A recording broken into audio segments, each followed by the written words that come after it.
ఇక్కడ మన రీతు నిజంగా జీనియస్ గర్ల్ అనిపిస్తుంది చూడండి. ఫస్ట్ తనూజ ఫోన్ మాట్లాడేసి వచ్చేసిన తర్వాత తనూజ కన్వే చేస్తుంటే ఇలా 'బిగ్ బాస్' చెప్పారు. నెక్స్ట్ కెప్టెన్సీ టాస్క్‌లు ఏదైనా కూడా ఫోన్‌లోనే ఉంటుంది అని చెప్తుంటే అందరికీ చెప్తుంది. లేదు తనూజ మనల్ని నమ్మిస్తోంది. మనమందరం నమ్మితే తను కంటెంటర్ అవ్వచ్చు అని అందరికీ చెప్తోంది.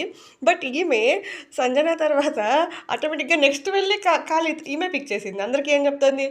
అది కాల్ పిక్ చేస్తే కంటెంట్ టాస్క్‌కి ఎలిజిబుల్ కారు. ఒకసారి ఆలోచిద్దాము. స్టాండ్ తీసుకుందాం అది ఇది అని చెప్పి కాల్ రాంగానే ఎళ్లి పిక్ చేసింది.